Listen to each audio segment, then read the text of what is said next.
नमस्कार, बेधड़क खबर देख रहे हैं आप और मैं हूं आपके साथ सौम्या। दिल्ली वासियों को कल उनका नया मुख्यमंत्री मिल गया है। दिल्ली चुनाव के नतीजे घोषित होने के 11 दिनों तक चले सस्पेंस के बाद यह फैसला लिया गया।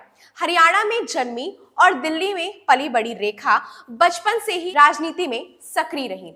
रेखा गुप्ता का जन्म 1974 में हरियाणा के जिंद जिले के नंदगढ़ गांव में हुआ था। 1976 में उनका परिवार दिल्ली आ गया, जहां उनकी पूरी शिक्षा हुई। रेखा राजनीति में बचपन से ही रुचि रखने लगी थी और राष्ट्रीय स्वयंसेवक संघ के छात्र संगठन एबीवीपी से जुड़ गई। 50 साल की रेखा गुप्ता जिंदल दिल्ली की 9वीं सीएम होंगी। भाजपा विधायक दल की बैठक में बुधवार को उन्हें विधायक दल का नेता चुना गया। वे दिल्ली विधानसभा चुनाव में शालीमार बाग सीट से विधायक हैं। उन्होंने आम आदमी पार्टी की वंदना कुमारी को 29,595 वोटों से हराया है। रेखा राष्ट्रीय स्वयंसेवक संघ आरएसएस और बीजेपी से जुड़ी है। दिल्ली भाजपा की महासचिव और भाजपा महिला मोर्चा की राष्ट्रीय उपाध्यक्ष भी रही है। दिल्ली की चौथी महिला मुख्यमंत्री के तौर पर आरएसएस ने रेखा गुप्ता का नाम आगे बढ़ाया था और पार्टी ने उस पर मोहर लगा दी। रेखा ने छात्र राजनीति से करियर की शुरुआत की। 2 बार विधायक का चुनाव हार चुकी हैं, फिर भी इसके पीछे 3 वजहें हैं जिसके चलते उन्हें मुख्यमंत्री चुना गया है। पहली वजह, रेखा भी पूर्व सीएम अरविंद केजरीवाल की तरह वैश्य है। दिल्ली में वैश्य समुदाय व्यापार में होल्ड रखता है। ये हमेशा बीजेपी का कोर वोटर माना जाता है।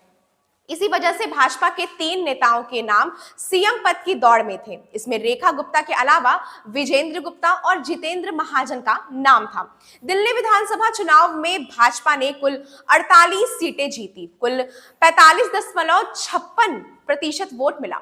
इसका बड़ा कारण यह भी रहा कि भाजपा ने महिलाओं के लिए कई बड़ी योजनाओं घोषित की थी। पहला, हर महीने 2500 रुपए की आर्थिक मदद, जो 8 मार्च यानी अंतर्राष्ट्रीय महिला दिवस से मिलना शुरू हो सकती है। दूसरा, दिल्ली में घरेलू मेड के कल्याण के लिए बोर्ड बनाने का ऐलान किया गया था। तीसरा, गरीब महिलाओं को सिलेंडर पर 500 रुपए की सब्सिडी, होली दिवाली पर एक मुफ्त सिलेंडर। चौथा, मातृ सुरक्षा वंदना योजना के तहत गर्भवती महिलाओं को 21,000 और 6 पोषण किट। पांचवा, महिलाओं को फ्री बस सर्विस की भी सुविधा दी जा रही है। दिल्ली में अब तक 3 महिला सीएम शीला दीक्षित, सुषमा स्वराज और आतिशी रही हैं। भाजपा ने रेखा को सीएम बनाकर महिलाओं को साधने की कोशिश की है। रेखा आरएसएस की पसंद है। सूत्रों के मुताबिक विधायक दल की बैठक के पहले आरएसएस ने उनके नाम का प्रस्ताव रखा, जिसे भाजपा ने मान लिया।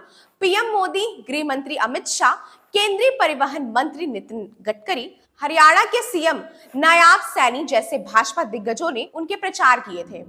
रेखा के दादा मनीराम और परिवार के लोग हरियाणा के जुलाना में रहते थे। उनके पिता जय भगवान 1972 व 73 में बैंक ऑफ इंडिया में मैनेजर बने। उन्हें दिल्ली में ड्यूटी मिली। इसके बाद परिवार दिल्ली शिफ्ट हो गया। रेखा की स्कूली पढ़ाई दिल्ली में ही हुई है। उन्होंने दिल्ली के ही दौलत राम कॉलेज में बीकॉम किया है।